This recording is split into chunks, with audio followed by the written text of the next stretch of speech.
Bapak Dr. Triunis Miko, Pak Dr. Gusmedi, welcome back Pak. Kemudian Ibu Dr. Erlina Burhan dan Bapak Ibu sekalian,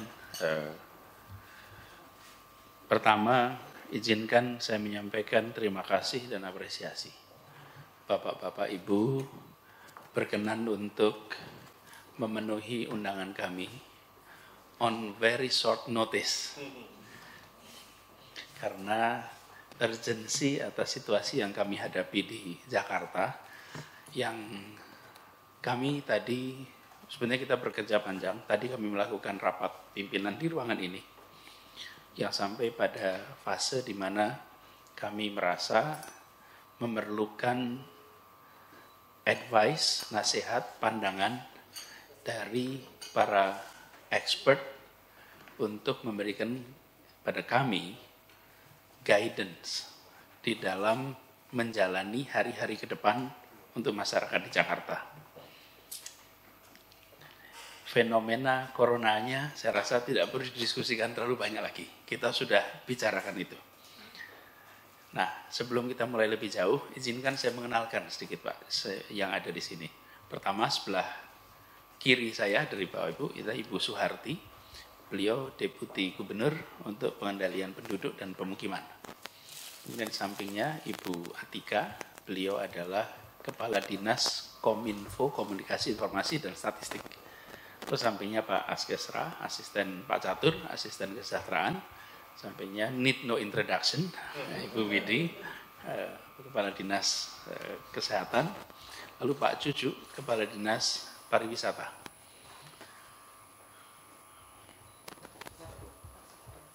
Pak Sabdo, beliau adalah PLT Kepala BPBD, bukan BN Pak ya, BPBD, Badan Pengendalian Bencana Daerah.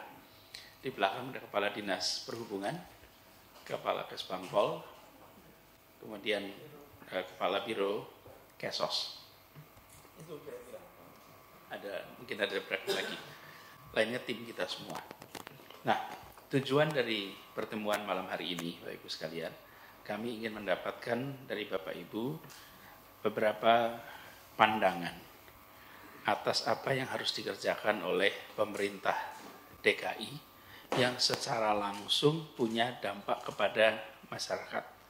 Langkah-langkah ini sebenarnya kami dari awal sudah menyiapkan, tetapi ketemu dengan situasi di mana kita memerlukan pandangan. Seperti contoh, di Jakarta ini ada banyak konferensi, ada banyak pertemuan-pertemuan, ada yang pertemuannya internasional, ada yang pertemuannya nasional. Terus mau cancel semua atau mau seperti apa? Di Monas ini akan ada acara yang melibatkan ribuan orang.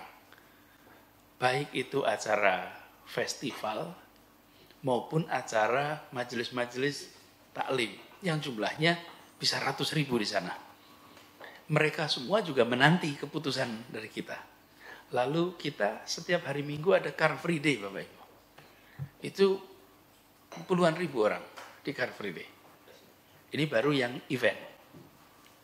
Kemudian kami juga berhadapan dengan situasi di mana jalur-jalur kereta kita. Tadi ditunjukkan beberapa jalur kereta yang punya risiko. Rute KRL Depok, Jakarta, yang penumpangnya luar biasa padat. Betul-betul close body contact. Bukan untuk bela diri, tapi untuk body contact. Full body contact itu. Nah, kita ketemu dengan situasi crowd management, mobilitas penduduk yang tinggi, lalu kemudian juga transformasi cara berpikir dari aparat. Saya beri contoh, Bu, ilustrasi saja. Ada kasus di mana kita harus mengirimkan petugas. Kita terbiasa ngirim petugas, ya kirim petugas saja. Dalam situasi seperti begini kan harus pakai APD. Nah, datang begitu saja. Kenapa? Ya karena tidak membayangkan ini sebagai masalah penularan. Itu kalau tidak ada transformasi reform cara berpikir, ini isu. Lalu ini pas masuk kepala dinas pendidikan. Kapan kita harus mengistirahatkan sekolah? Kapan kita jalan terus? Sekolah internasional mulai hari ini 100 berapa bukannya 167 itu shutdown. Kita ada total 3.000 ya 4.800 sekolah. Nah, kita duduk di sini karena membayangkan worst case skenario. Kalau tidak worst case skenario mungkin kita tidak ketemu di sini. Kami perlu sampaikan pada Bapak Ibu sekalian bahwa prioritas kami di Jakarta adalah keselamatan warga, bukan ekonomi dan yang lain-lain. Nomor 1 adalah keselamatan warga, itu prioritas kita nomor 1.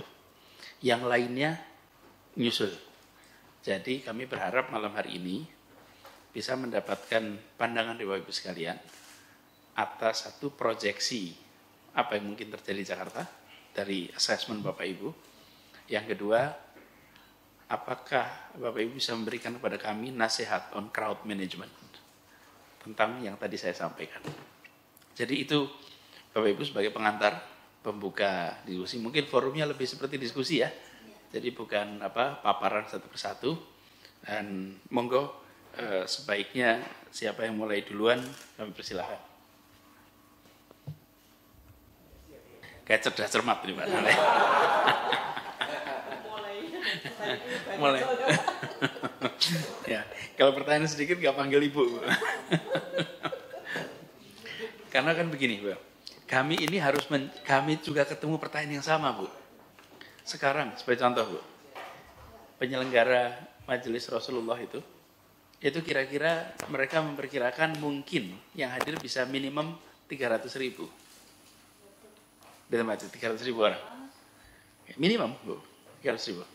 300.000 itu hanya sepertiganya Monas tuh. Mereka tanya, bagaimana kami harus? Tapi di sisi lain, data ini menunjukkan bahwa yang hadir di sana secara status sosial ekonomi biasanya ekonomi tengah bawah.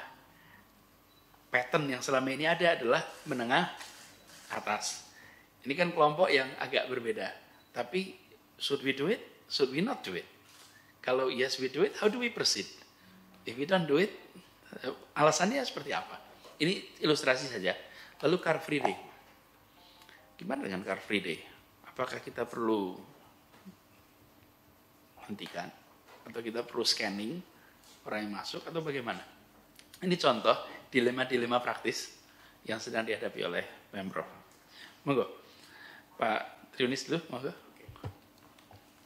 Terima kasih Pak Gubernur. Jadi kalau dari saya adalah bahwa sekarang kita menghadapi wabah gitu. Jadi artinya sekarang kita nggak bisa menutup diri adalah wabah gitu. Jadi ini ya udah clear begitu bahwa Jakarta menghadapi wabah coronavirus yang cara penularannya adalah person to person. Kalau penularannya person to person maka akan ada gelombang epidemik begitu. Orang ke orang ini bagaimana dia kumpul begitu. Jadi penularannya jelas harus diinvestigasi. Cara investigasinya adalah jelas kontak tracing, jangan ada yang miss dari kontak tracingnya begitu. Kontak tracing. Jadi kontak tracing adalah orang yang kontak terhadap kasus confirm di trace. Oke. Dan itu sudah dilakukan terhadap kasus indeks, yaitu kasus orang Jepang, kasus primer, dan itu kasus orang Depok, dan kasus sekunder adalah kasus orang Depok begitu. Dari 3 kasus ini udah di trace, semuanya menghasilkan kasus kira-kira. Nah ini karena udah terlambat, karena udah jadi kasusnya terjadi 14, 15, 16 Februari dan diumumkan tanggal 4 gitu atau 5 Maret begitu. Jadi udah ada waktu yang begitu lama begitu. Jadi dia udah kontak terhadap banyak orang gitu. Jadi ada kemungkinan miss ada kontak yang sakit dan miss begitu di kontak tracing begitu. Dan ini memungkinkan ke penularan di dalam atau internal akan susah ditebak lagi. Kan itu masalahnya. Kalau boleh izin agak dekat. Oke. Supaya sampai Oke. Jadi ini akan susah ditebak sehingga kalau ini dilakukan tracing ulang, harusnya di tracing ulang kemudian diyakinkan tidak ada kasus lagi begitu. Kasus dari kontak yang dengan kasus, baik kasus primer orang Jepang, kasus indeks orang Indonesia, Depok, dan kasus sekunder atau Depok begitu. Itu yang pertama. Jadi kasus tracing harus dilakukan terhadap kontak tracing harus dilakukan terhadap kontak dengan kasus gitu. Jadi setiap kasus harus diyakinkan kontaknya di tracing. Kalau nggak di tracing, maka akan ada kebocoran dan kontaknya akan jadi sakit, kemudian akan menyebar ke orang lain. Itu yang pertama. Nah, yang kedua adalah kontrol. Jadi kontrolnya adalah manajemen kasus. Gitu. Manajemen kasus harus dilakukan di tempat yang benar, isolasi yang benar. Kalau enggak, kemudian akan menyebar. Nah, Jakarta harus menyiapkan rumah sakit yang tepat. Ini masalahnya kalau kasusnya membesar, Jakarta harus punya contingency plan. Harusnya sih pada waktu sebelum outbreak. Kalau ini terjadi ya sudahlah. Gitu artinya kita harus hadapi setelah outbreak begitu. Contingency plan harus dibicarakan sebelum outbreak begitu, sebelum wabah. Kalau sesudah wabah ya otomatis agak terlambat. Tapi sekarang di Jakarta baru ditunjuk rumah sakit persahabatan, jadi harus dibutuhkan berapa pasien yang akan dirawat begitu. Jadi kemampuan rawatnya harus dihitung sehingga kita mampu menampung berapa pasien di Indonesia dengan kapasitas yang ada di ruang isolasi. Nah, kalau sebenarnya ruang isolasinya dengan ruang isolasi yang bisa ada tekanan negatif atau tekanan negatif artinya dia bisa membuang udaranya dengan baik. Jadi tekanannya dikeluarkan begitu dan kumannya dimatikan di dalam tekanan negatif itu. Nah, kalau nggak ada ya terpaksa harus berbuat sesuatu begitu. Saya nggak tahu berbuat sesuatunya gimana gitu. Itu yang kedua. Yang ketiga ya artinya logistik harus siap gitu. Jadi logistiknya baik untuk kontak tracing maupun untuk case management. Jadi ini logistik harus dipersiapkan dengan baik dengan perkiraan kalau ini sekarang saya perkirakan gini. 3 itu jadi 18 ya. 3 jadi 19 ya. Sebenarnya 1 ya dari kapal laut, tapi saya itu jadi 16. 3 jadi 15. Begitu. Jadi dalam berapa hari 3 jadi 15. Sebenarnya itu hitungannya hari aja begitu. 14 hari lah anggaplah. Sehingga kalau 14 hari kemudian akan dihitungan kali 5 begitu. Jadi kalau 2 bulan ya 2 kaliin aja begitu. 5 jadi 5 lagi. Setiap satu kasus bisa menjadi 5. Jadi padahal basic reproduction rate itu normalnya cuma 2 gitu. Di Cina 2. Di Indonesia saya kaget benar begitu 18 begitu. Itu menunjukkan satu kasus bisa memproduksi 5 gitu atau 6. Nah, 27 kira. Jadi kalau sekarang ini saya tambah takut begitu. Karena basic reproduction rate-nya begitu besar begitu. Kira-kira begitu. Jadi hitungannya satu kasus bisa menghasilkan berapa kasus? Hitungan saya 6 begitu. Kira-kira gitu. Jadi bahayanya di tempat yang crowded emang bicycle pedestriannya lebih banyak gitu. Nah, Jakarta emang terkenal crowdednya begitu. Nah, sehingga ada baiknya pertemuan-pertemuan yang tidak produktif begitu. Jadi secara ekonomi dipertimbangkan. Jadi kalau misalnya Car Free Day itu produktif buat Jakarta, lebih dipikir-pikir. Tapi kalau tidak produktif, maka lebih baik dihilangkan. Kalau tidak produktif, lebih baik tidak dilaksanakan. Kira-kira begitu. Ya, kemudian baik itu meeting yang tidak produktif, lebih baik ditunda begitu. Kalau tidak menghasilkan ekonomi begitu. Kemudian yang terakhir sosialisasi masyarakat. Saya yakin kita tidak mampu berinteraksi pemerintah sendiri begitu. Kalau semua berperang ya mau nggak mau ikut melibatkan masyarakat diajak berperan serta dalam menanggulanginya begitu. Jadi harapannya masyarakat tahu mencegahnya, tahu waspada, tahu semuanya, dan ini harus bergerak semuanya. Kalau pemerintah sendiri kayaknya tidak akan berhasil.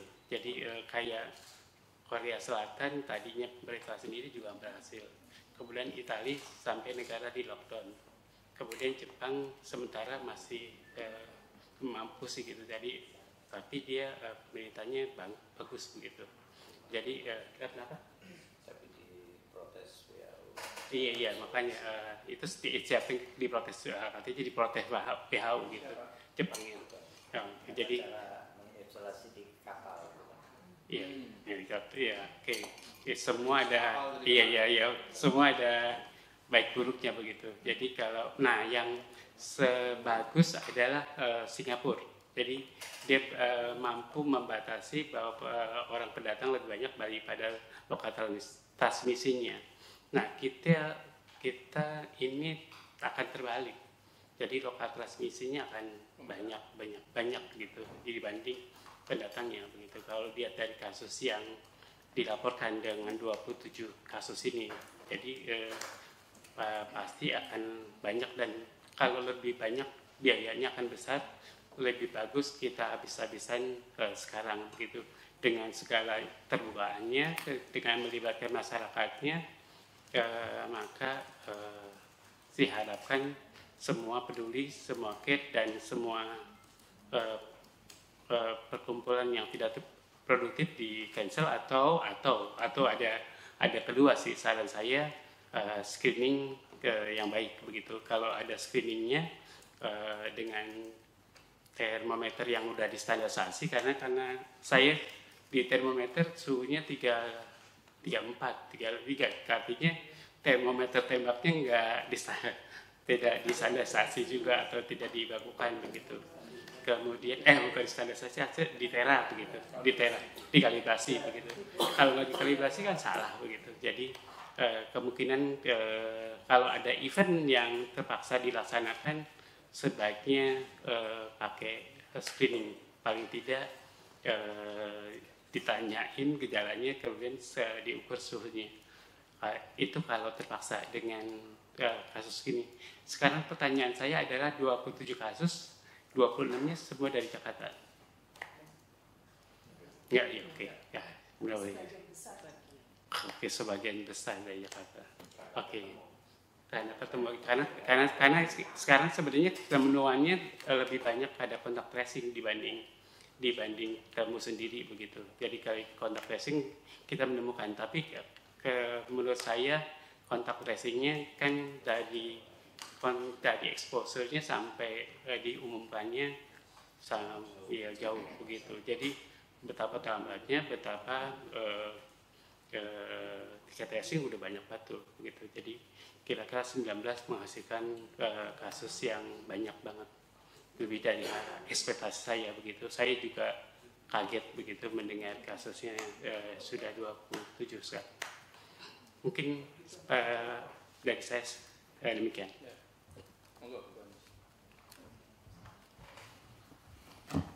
Terima kasih. Mungkin saya sedikit berbeda dengan pendapat sebelumnya, tetapi ini menjadi bahan pertimbangan saja. Komentar saya pertama adalah life must go on. Kalau kita membuat tadi melarang dan sebagainya, itu justru akan mungkin memberikan dampak yang lain, yaitu dampak psikis, ketakutan massal, kekhawatiran tentang keberadaan, ketersediaan sembako dan sebagainya. Jadi orang menjadi panik begitu. Akan sulit kita menyampaikan, melarang hal-hal CFD dan sebagainya tanpa menimbulkan rasa takut itu. Dan saya membaca kebetulan dulu pernah terjadi, saya nggak tahu apakah itu di zaman Rasulullah atau bukan, tapi saya pernah membaca, saya lupa, bahwa yang seharusnya wabah itu mematikan 1.000 orang ternyata mematikan 4.000-an orang, karena sisanya itu adalah karena fear, karena stres, takut. Jadi ini mohon juga menjadi pertimbangan kita. Nah, jadi mungkin tadi Pak Anies, kita mesti memilih mana yang memang harus dilarang dan mana atau dicegah dan mana yang bisa berjalan. Seperti tadi disampaikan bahwa beberapa pertemuan itu menengah ke bawah, yang mungkin kontak dengan orang asing kecil, atau mungkin riwayat perjalanan ke luar negeri juga kecil. Kedua, bahwa pertemuan itu diadakan di ruang terbuka, seperti CFD di Monas, itu ruang terbuka. Itu artinya terdailut, konsentrasi dari mikroba itu terdilusi. Berbeda dengan kalau kita bertemu di sini mungkin, atau di dalam ruangan katakan di JCC begitu. Maka itu akan ceritanya mungkin akan berbeda dengan orang jumlah banyak ya di Monas, di Jalan Tamrin dan di JCC. Itu satu hal. Kemudian bagaimana kita mengantisipasi yang pertemuan-pertemuan dalam negeri gitu ya, yang masyarakat kita sendiri. Ya, kita bisa antisipasi dengan edukasi, pencegahan, mengaktifkan Dasawisma, Posbindu, Posyandu, untuk memonitor selalu di tingkat RT, RW tadi, Dasawisma, bahwa ada yang baru datang dari luar negeri itu tolong segera diinfokan, mengaktifkan kalau mungkin dulu bisa dengan SMS, dengan WA, itu bisa diaktifkan kembali. Kemudian juga saya tidak tahu, mungkin memeriksa suhu di tingkat Dasawisma bisa dilakukan meskipun tidak dengan yang canggih tembak, tapi bisa dengan yang konvensional. Lalu juga keluhan-keluhan yang mungkin dicurigai ke arah infeksi ini. Jadi kita memberdayakan masyarakat tentu di sini, selain juga tentu edukasi untuk cuci tangan bagi yang flu menggunakan masker. Nah juga demikian juga dengan sekolah.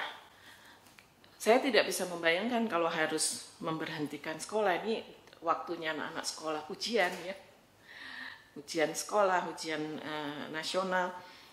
Jadi saya rasa itu tetap saja berlangsung, tapi kita berhati-hati karena kita harus percaya bahwa kita itu punya respon imun yang sangat baik yang sudah diberikan di dalam tubuh kita. Jadi kita percayakan itu dan kita tingkatkan dengan makanan yang bergizi dan cara-cara yang sudah kita ketahui sebenarnya.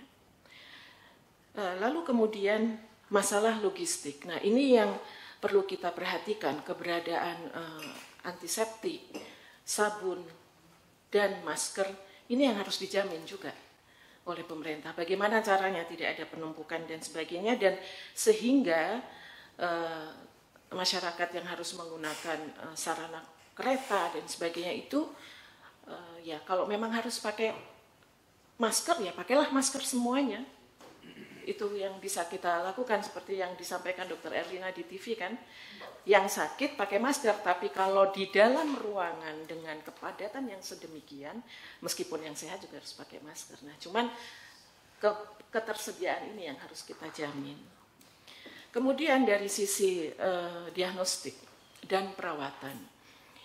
Jadi kan sampai saat ini yang diperbolehkan memeriksa laboratorium itu hanya litbang. Dan saya yakin sekali tidak akan sanggup mereka, meskipun mereka sudah buka 24 jam. Sementara itu sebetulnya ada 2 laboratorium yang ditunjuk sebagai regional, lab influenza, sejak ada wabah avian influenza, yaitu lab kami di FKUI, di Cikini tempatnya, dan yang satu lagi adalah BTKL, yang mungkin sekarang sudah pindah, tapi itu di bawah Kemenkes ya. Cuman 2 lab ini aktif melakukan external quality assurance, kemudian mendapatkan pasien surveillance influenza itu setiap minggu ada. Jadi kami biasa melakukan itu dan kami sudah siap juga untuk melakukan pemeriksaan corona. Namun karena kami berada di bawah strukturnya litbang, saat ini kami diinstruksikan tidak boleh memeriksa. Nah, menurut kami kenapa harus nggak boleh? Banyak masyarakat membutuhkan itu, meskipun rasanya hanya untuk ketenangan, tapi nggak apa-apa kan kalau boleh periksa gitu. Nah, cuman itu yang bagaimana caranya Pak Anies dalam hal ini. Kami tentu tidak gegabah, tidak pasti akan tetap menjamin kualitas, dan kami juga akan mengikuti aturan. Kalau seandainya ada yang positif, lalu kami harus melaporkan terlebih dahulu sebelum mengeluarkan hasil, kami akan lakukan itu. Tapi tolong ini difasilitasi, ini kebutuhan sangat tinggi. Masyarakat bingung mau lari kemana. Karena yang diperiksa ke lab litbang itu hanya yang memenuhi persyaratan dia sakit. Ya kan? Jadi ini mohon juga dibuka kesempatan, selain juga satu lagi yang juga mampu adalah Eijkman. Jadi kalau mau dibagi, disitulah tempat-tempat yang bisa melakukan. Dan selain juga tadi yang sudah diusulkan adalah persiapan rumah sakit. Rumah sakit ini pun yang ditunjuk pada saat ini hanya tertentu, Persahabatan dan Sulianti. 3, Gatot Subroto. Tapi Gatot Subroto belum terima. Sekarang tambahannya Pasar Minggu. Iya. Ya, namun kan kita tahu kondisi rumah sakit tersebut kan, mungkin bagi orang-orang yang terbiasa pulang pergi ke luar negeri, dia pengennya yang fasilitasnya bagus sekali. Kenapa enggak rumah sakit swasta juga diikutkan dalam hal ini untuk mampu menerima pasien-pasien tersebut? Pasti mereka akan mencari tempat yang baik, dan kita mesti memanfaatkan tadi fasilitas kesehatan yang baik itu untuk dipersiapkan. Saya itu sementara. Terima kasih.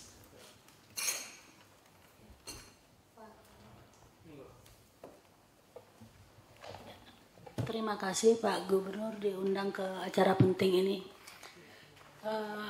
Saya dari Rumah Sakit Persahabatan, kami per malam ini ada 7 kasus yang positif dan 3 dari yang positif itu pasien saya. Ya.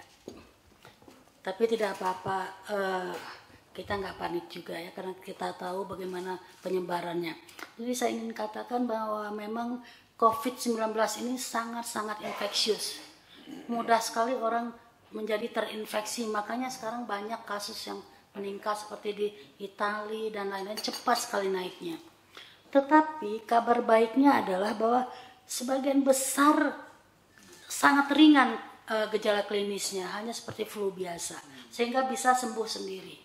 Jadi tidak perlu juga panik bahwa harus semua rumah sakit buka, karena kedepannya menurut saya kalau saking banyaknya orang terinfeksi dan kita tahu 85% adalah orang dengan gejala yang sangat ringan, itu bisa dilakukan, pemerintah menginstruksikan self-isolation di rumah.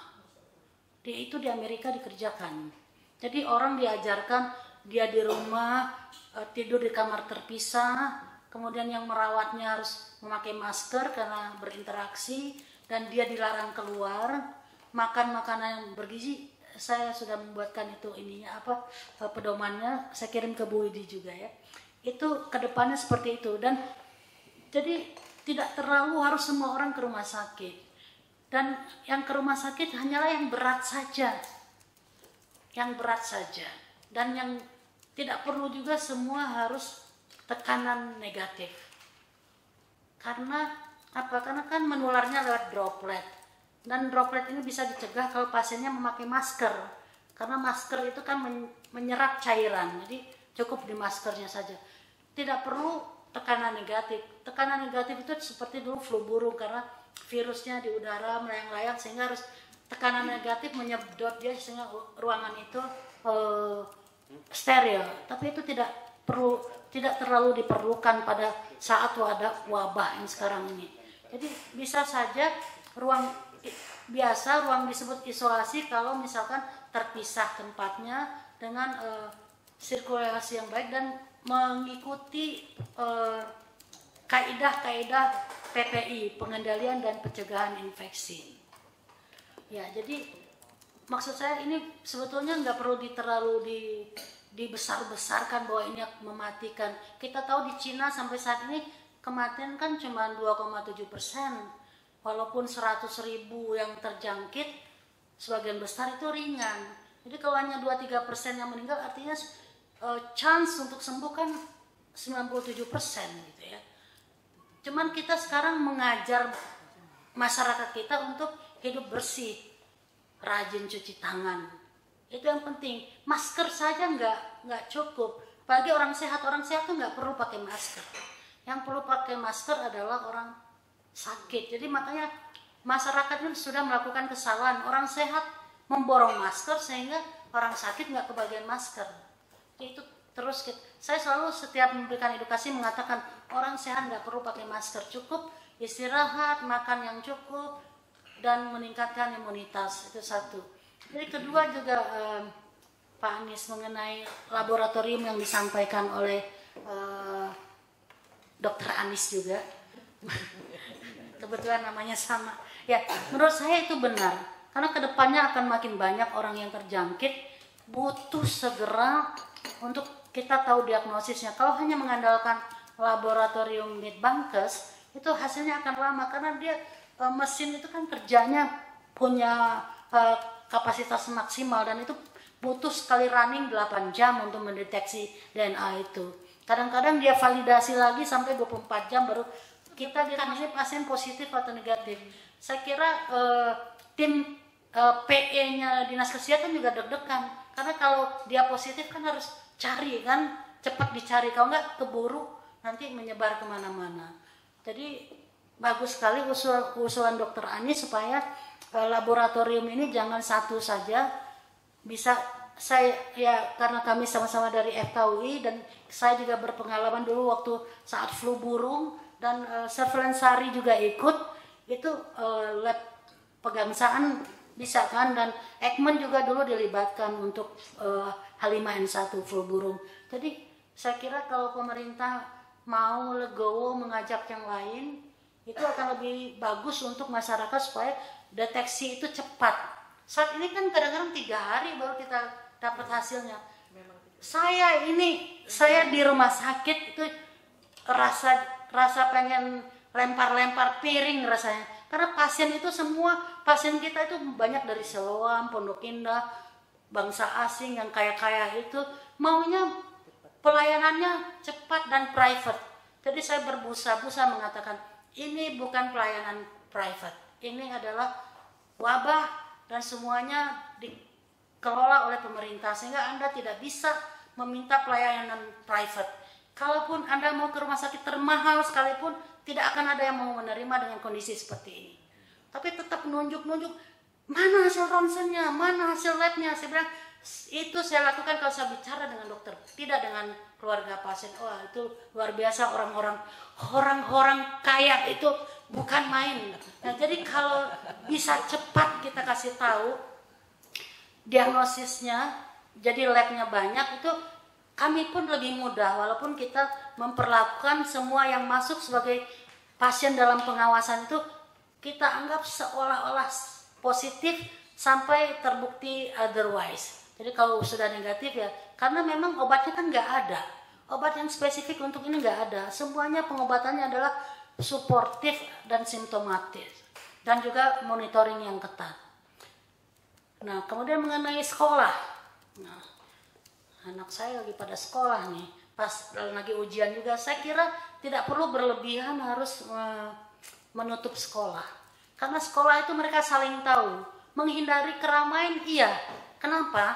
Karena kita tidak tahu kita berada dengan siapa. Bisa saja orang itu batuk pilek dan tidak disiplin memakai masker. Tapi di sekolah mereka saling tahu, saling kenal. Mereka bisa bilang, kamu pilek nggak usah sekolah. Dan barangkali ibu dari Diknas bisa menyampaikan kepada sekolah bahwa jangan memberi sanksi kepada anak yang absen karena gangguan respirasi. Dan kalau perlu guru mengajarkan setiap hari muridnya cara mencuci tangan. Disiapkan antiseptik di setiap kelas. Jadi anak-anak mencuci tangan masuk kelas dan pulang sekolah. Dan sekolah-sekolah Islam barangkali karena kebiasaannya saling mencium tangan, barangkali untuk saat ini dibatasi dulu, itu saya setuju. Tapi sekolah dihentikan barangkali tidak. Dan juga guru diminta untuk setiap hari mengidentifikasi murid-murid yang batuk atau pilek atau bersin. Silahkan murid ini dihubungi keluarganya untuk dipulangkan tanpa membebani dia dengan absen dan lain-lain. Biasanya anak-anak nggak mau bolos karena takut absennya. Jadi buatlah peraturan sedemikian itu. Kemudian juga dihimbau, mungkin sekolah bersurat kepada orang tua, kalau anak Anda sakit saluran nafas dengan gejala seperti ini, mohon jangan datang ke sekolah. Ya. Jadi saya mendengar ada sekolah yang mewajibkan murid-muridnya semua pakai masker. Dari ridiculous, nggak perlu. Ya, mereka anak-anak yang sehat. Yang perlu diatasi adalah kalau ada yang sakit dipulangkan, himbau orang tua anaknya sakit jangan ke sekolah, dan di sekolah diajarkan cara cuci tangan yang baik. Ya, barangkali DKI membuat video singkat yang setiap pagi ditayangkan sehingga anak-anak tahu cara cuci tangan yang baik, dan ini jadikan sebagai satu budaya, culture, bukan hanya karena ada wabah yang sekarang ini, tapi ke depannya, karena mencuci tangan itu menghindari terjadi infeksi sebanyak lebih dari 50%. Itu ada datanya. Jadi cuci tangan ajarkan kepada anak-anak. Dan itu lebih baik lagi kalau dipimpin oleh gurunya. Karena anak-anak itu lebih takut sama guru daripada orang tua. Itu anak saya ya. Ya, jadi kalau gurunya yang ngajarin, mereka lebih nurut. Ya. Jadi itu buat sekolah. Jadi saya sama dengan Dr. Anis tidak setuju kalau sekolah ditutup. Tapi memang kita beritahu kepada anak-anak atau masyarakat, jangan pergi ke crowded area kalau tidak diperlukan. Karena di tempat-tempat umum kita tidak tahu siapa yang sakit, siapa yang jadi sumber penularan. Karena sekarang ini yang terjadi bukan hanya seperti kasus di Persahabatan, ada yang satu pasien tidak pernah keluar negeri. Jadi ada local transmission atau community spread di situ. Jadi itu kita tekankan anak-anak, kalau nggak perlu nggak usah ke mall, nggak usah nonton bioskop, ya di rumah saja belajar saja lebih bagus, bukan? Ya, demikian juga masyarakat kalau memang nggak perlu berkumpul-kumpul nggak apa-apa. Tapi kalau memang diperlukan, yang penting seperti Pak Miko katakan, ada screening demam atau disampaikan kepada panitia kalau ada yang batuk pilek nggak boleh ikut. Kadang-kadang saya kalau memberikan edukasi diundang itu ada sebagian yang pakai masker. Saya tanya, kenapa pakai masker? Saya lagi batuk pilek. Nah, pada kondisi ke depan, kalau batuk pilek nggak usah ikut pertemuan. Kalau itu edukasi tentang suatu penyakit. Jadi itu kita himbau kepada masyarakat. Jadi nggak usah terlalu, karena sekarang masyarakat itu paniknya udah nggak masuk akal. Jadi kalau misalnya yang berwenang juga mengatakan tidak boleh ini, tidak boleh itu, wah orang akan borong-borong, nggak bisa belanja lagi. Kita kata mereka akan merasa wah gawat ini, sampai pemerintah juga sampai Pak Anies mengumumkan sekolah tutup, ini tutup. Nah mungkin nggak begitu juga Pak.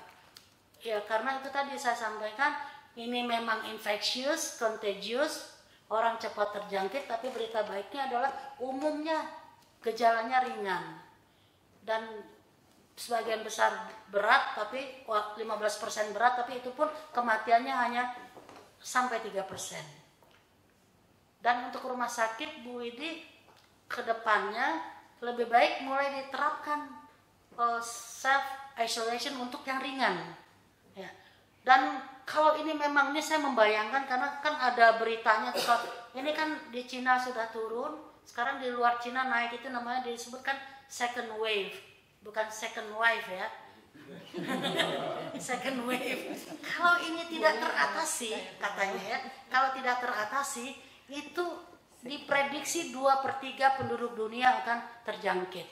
Itu ada prediksi-prediksinya. Tapi menurut saya, itu tadi Bu Anies mengatakan bahwa nggak usah sampai khawatir begitu juga, tapi ya kita tetap waspada, ya hidup perilaku hidup bersih dan sehat. Dan itu harus jangan jadi jargon saja. Selama ini kan jadi jargonnya Kemenkes, tapi seharusnya itu jadi culture-nya bangsa Indonesia. Segitu dulu karena saya nggak bawa catatan, seingatnya aja. Kan nggak bawa buku, Bu Anies pakai buku. Nanti setelah ini.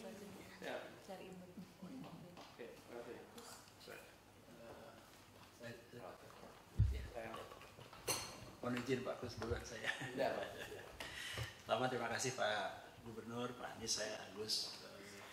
Saya orang forensik, jadi saya sebelumnya menambahkan karena di Kementerian Kesehatan Pusat itu belum ada untuk penanganan jenazah kalau nanti meninggal. Jadi mungkin Bu Kadinkes bisa menambahkan itu. Sementara kalaupun kita jaga yang terjelek, karena bagaimanapun itu nanti akan menimbulkan satu drama tersendiri. Jadi ke sana arahnya. Ya. Kedua adalah begini, saya setuju. Jadi ini sebenarnya dalam konteks promosi dan prevensi itu lebih ditekankan daripada kuratifnya, karena kuratifnya sendiri juga tidak ada. Jadi saya juga berkali-kali salut sama Bu Erlina karena sebagai klinisi ternyata pandangan public health-nya lebih kental ya daripada yang lain-lain. Tapi kalau yang teman-teman klinisi yang lain kadang-kadang justru memanfaatkan ketakutan tadi dirawat itu bisa terjadi. Jadi pengalaman waktu flu burung yang lalu itu justru yang tahap pertama harus betul-betul di Bu Kadinkes, istilahnya antar tenaga kesehatan di rumah sakit itu harus diadres betul komunikasinya, karena sering kadang-kadang lempar-lemparan yang tidak terpapar ini di rumah sakit swasta kadang-kadang takut, nurse-nya takut lempar-lemparan jadi timbul kepanikan sendiri. Nah ini memicu kepanikan yang lain-lain gitu.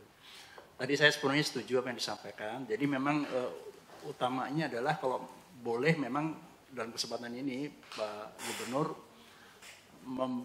mengupayakan namanya, kalau menurut istilah saya adalah upaya kepemerintahan. Jadi memang betul-betul Bapak pimpin sendiri itu dari detik ke detik kalau perlu istilahnya katakanlah, yang bisa setiap saat Bapak update. Tapi inti utama adalah data manajemen. Jadi data ini kan berbasis diagnosis. Diagnosis ini sebenarnya teman-teman dokter semuanya menyerah kecuali berbasis lab. Nah, basis lab ini yang paling menguasai adalah Dr. Anies yang di sini, spesialis mikrobiologi klinik. Tapi problemnya adalah primernya dan mesinnya itu. Primernya ini standarnya yang terakhir diakui adalah yang dari CDC Atlanta, karena itu yang memang nah kalau memang sudah ada, tinggal problem utama adalah mesti dalam waktu singkatnya dihitung jumlahnya ada berapa, dan nanti disimulasikan kalau tadi di run dengan 8 jam dan sebagainya akan mampu berapa. Saya terus terang khawatir karena kalau nanti suatu saat tadi semua klinisi rumah sakit nggak bisa menghandle lagi, dan pasien yang kaya yang aneh-aneh itu terus nulis dan sebagainya, ini justru memicu terjadinya satu persoalan. Jadi bottleneck pertama adalah memang harusnya dibuat tadi yang beberapa lab itu ditetapkan, dan kalau perlu jadi diberdayakan itu berdasarkan satu nanti negosiasi dengan pusat. Jadi saran kami adalah kalau ada katakanlah mereka yang menawarkan primer yang di luar CDC Atlanta itu dilakukan penelitian berbasis pelayanan. Jadi kan menegakkan diagnosisnya harus 2 kali Pak, duplo begitu, dan ada selang waktu kalau nggak salah 1 hari ya, 1,5 hari atau 1. Sehingga sebenarnya kalau memang lab yang udah standar tadi, katakanlah dengan primer yang baru itu bisa dilakukan misalnya katakanlah small sample, 30 sampel ditelah. Kalau misalnya ditelah ternyata konsisten, nah itu bisa ditetapkan. Jadi mungkin tahap awal tetap yang pemeriksaan 1 kali itu di Litbangkes. Tapi kalau sekarang 2 kali, nah itu mereka tuh burden sebenarnya. Itu yang saya sudah sampaikan juga ke Kepala Puslat Penelitian. Saya mantan Kepala Badan Litbang Pak soalnya. Ya, itu satu. Nah kedua adalah di tiap-tiap keterangan tadi ini harus dinyatakan betul komunikasinya, karena sering terjadi adalah nanti itu bocor dan akhirnya itu diviralkan dan sebagainya. Ini kadang-kadang timbul satu second wave versi katakanlah versi culture kita. Jadi yang saya ternyata negatif, nah, terus disampaikan. Nah, jadi situasi kayak gini ini menimbulkan uncertainty yang berulang, karena orang yang dekat dengan ini loh, kamu negatif, jangan-jangan saya juga nanti atau positif atau tidak ya. Nah, jeda 14 hari ini adalah uncertainties yang mesti di-manage Pak. Karena kalau tidak memang problem yang berat ada di situ, termasuk dari sisi pembiayaan. Jadi yang saya mengamati ada yang pihak yang kontak dengan kasus pertama, kasus kedua, sebenarnya mereka punya berkesadaran tinggi. Tapi begitu masuk di satu rumah sakit tertentu, kadang-kadang diperlakukannya kalau yang VIP, tapi tidak diberi informasi bahwa VIP ini adalah Anda gratis loh atau seperti apa. Jadi informasinya masih 1 malam sekian gitu. Nah ini yang kadang-kadang timbul satu persoalan di mana ingin rush, cepet-cepet dong hasil lab saya seperti apa. Nah ini jadi satu persoalan juga. Jadi di balik ini memang yang menengah kaya ini kadang-kadang lebih banyak menimbulkan satu problem kalau tidak ditangani secara bijak itu. Nah kemudian karena setelah data tadi ada, jadi maksud saya mungkin dalam waktu singkat ini Bapak bisa memerintahkan ditetapkannya adalah otoritas kesehatan masyarakat di tiap-tiap kecamatan dari awal tuh siapa orangnya untuk menangani data center untuk data entry-nya sampai ke komunikasinya. Ini penting dalam situasi seperti ini. Jadi hal-hal yang sifatnya localized itu biasanya kalau udah selain dari isolasi rumah, yang saya terus terang kagum sama Bu Kadinkes karena saya mendapat ini, biar kami yang menjemput di rumah gitu. Anda nggak usah kemana-mana, biar kami yang menjemput. Nah itu adalah termasuk untuk memastikan agar pengambilan spesimennya itu tepat. Karena yang terjadi jangan-jangan ini problemnya adalah false negatif selama ini gitu loh. Nah ini yang menjadi satu persoalan. Jadi kalau untuk self karantin tadi memang di manage di situ. Jadi kunci utama adalah dengan otoritas Kesmas tadi menjadi perwakilan di suatu wilayah tertentu atau kecamatan atau kelurahan yang memiliki kewenangan untuk berkomunikasi tadi dengan warga yang self karantin tadi ya. Termasuk juga penyediaan, jadi mungkin kampanye simpatik Pak Gubernur penyediaan tadi buah-buahan dan sebagainya. Itu kan kita tahu bahwa itu masalahnya kan perhatian sebenarnya kan supaya tidak panik gitu ya. Terangkan bahwa tidak perlu rush dan sebagainya gitu. Nah, manajemen kesehatan masyarakat menurut saya seperti itu yang utama ya. Kalau masalah keramaian saya setuju aja dengan dua pembicara ini, yang Bu Anies dan Bu Erlina, memang nggak perlu harus buru-buru reaktif ya, itu tetap memantau sampai suatu saat nanti ditetapkan oleh ahlinya, ini Pak Soleh di sini, ada yang dinamakan setelah ada penyelidikan epidemiologis tertentu yang memang mengatakan bahwa ini harus tetap stop, nah itu baru kita lakukan. Tapi kalau tidak, kita tetap tenang tapi waspada, itu lebih bagus ke sana. Nah angka untuk penyelidikan epidemiologis ini memang nanti harus ada ahli-ahlinya yang menetapkan kira-kira seperti apa, apakah tadi duplikasi, triplikasi dan sebagainya itu ada ahlinya masing-masing gitu. Nah kemudian yang ini berdasarkan PP-nya ya, kalau nggak salah PP tentang penanggulangan penyakit menular itu Pak Gubernur sebenarnya punya kewenangan untuk katakanlah PP 40 tahun 91 tentang penanggulangan wabah penyakit menular. Ini sebenarnya letaknya di daerah tingkat 2 sebenarnya untuk menetapkan tadi. Jadi penetapan ini sebenarnya kaitannya dengan eksternalitas. Jadi artinya seberapa jauh terjadi penularan sesama warga tadi itu ya. Jadi di sini letaknya keadaan masyarakat tadi selain ada dua pertimbangan, jadi epidemiologis dan juga kondisi masyarakatnya sendiri. Nah, tetapi sekali lagi hal ini memang sebaiknya sudah ada penetapan lebih dulu dari menteri atau presiden bahwa memang ini adalah dinyatakan sebagai wabah dan kemudian di daerah tertentu itu kepala daerah bisa menyatakan seperti itu. Oleh karena itu sekali lagi data tadi itu akan tiap saat kalau boleh memang dilakukan secara berkala, ada ahli-ahli epidemiologi yang untuk merapatkan tentang ketentuan jumlah thresholdnya seperti apa. Itu yang nanti menurut saya jadi krusial. Tapi kalau bisa disimulasi dari awal akan lebih baik Pak. Tapi kalau misalnya tidak bisa ya Pak, kita sambil berlayar kita masang layar gitu. Itu kira-kira seperti itu. Tapi intinya memang kita jangan panik, upaya kepemerintahan ini betul-betul bisa dikendalikan langsung oleh Bapak sebagai pimpinan. Terima kasih.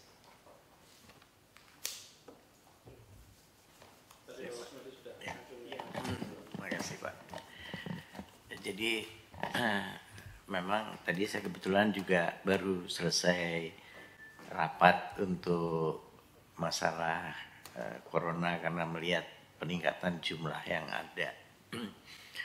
Melihat respon dari teman-teman di rumah sakit pun saya juga tadi sudah sampaikan pada Bu Widi, mungkin kita harus lebih sering untuk melakukan sosialisasi karena mereka juga tidak tahu ketika ada orang datang ke IGD itu apa yang harus diperbuat oleh mereka itu masih belum sesuai. Dan memang kita jarang Pak mendapatkan musibah dengan wabah. Dulu waktu virus-virus yang sebelumnya itu berjalannya begitu cepat, bahkan flu babi pun kita tidak sempat bisa ke manusia. Tapi saya tadi setuju, Jakarta ini hampir sama dengan Singapura. Kepadatan penduduknya satu hari memang 4 juta orang keluar masuk Jakarta dengan jarak mulut dengan mulut itu tidak sampai 20 cm. Jadi kalau kita melihat masalah TBC di Jakarta, salah satu penyebabnya adalah itu. Makanya Jakarta TBC-nya paling tinggi. Jadi kalau nanti akan terjadi sesuatu di Jakarta, itu biasanya Jakarta sudah siap. Demam berdarah, itu kalau Bogor, Depok, itu naik tinggi, Jakarta nggak bisa nahan. Pasti masuk Jakarta untuk hal itu. Tapi ada yang menarik Pak, mungkin di daerah kecamatan Bapak Cilanda. Cilanda itu dulu demam berdarah selalu nomor 1 paling tinggi. Tapi setelah dilakukan operasi kerjasama dengan RT RW-nya dan lurah, itu menjadi nomor terakhir dari semua demam berdarah yang ada. Ini menarik buat saya karena partisipasi masyarakat itu sangat dipentingkan. Jadi fungsi daripada RT RW, lurah, camat itu harus betul-betul mulai kita galang dari sekarang. Kita sama-sama tahu bahwa kekhawatiran kita yang sekarang terjadi ini dipacu dengan adanya berita. Berita berasal dari medsos yang memberikan ketakutan-ketakutan kepada masyarakat. Belum lagi dari media massa yang mereka tidak mendapatkan berita yang sesuai. Kemudian dia membuat cerita yang bermacam-macam. Nah ini yang membuat masyarakat jadi resah. Kalau saya izin mengusulkan, Kominfo harus bisa memperbanyak anak-anak medsos yang jago bermain medsos untuk melawan kondisi-kondisi itu di media massa.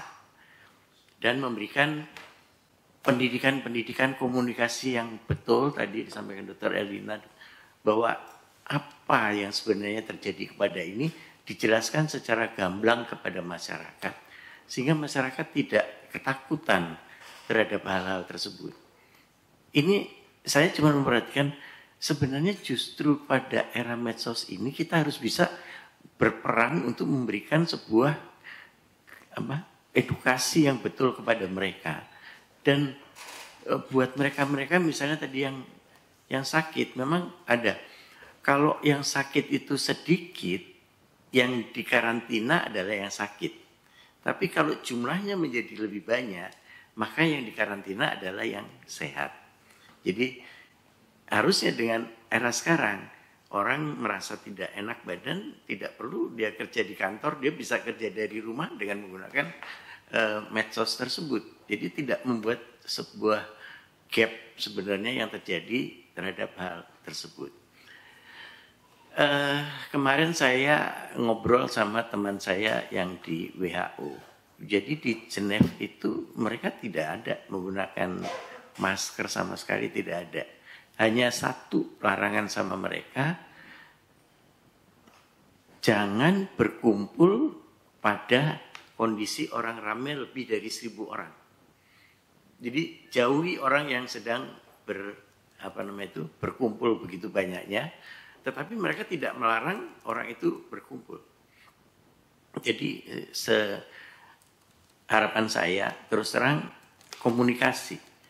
Ini kondisi Kominfo harus betul-betul bereaksi untuk bisa memberikan kejelasan daripada hal ini, termasuk Bu Widi ke rumah sakit. Nanti saya bantu dari Irjam untuk mengingatkan untuk sering-sering kita melakukan komunikasi dengan mereka. Kemudian juga fungsi daripada puskesmas, artinya sama kalau demam berdarah kita kejar semua untuk kebersihan, sama ini pun juga kita harusnya bisa melakukan seperti itu.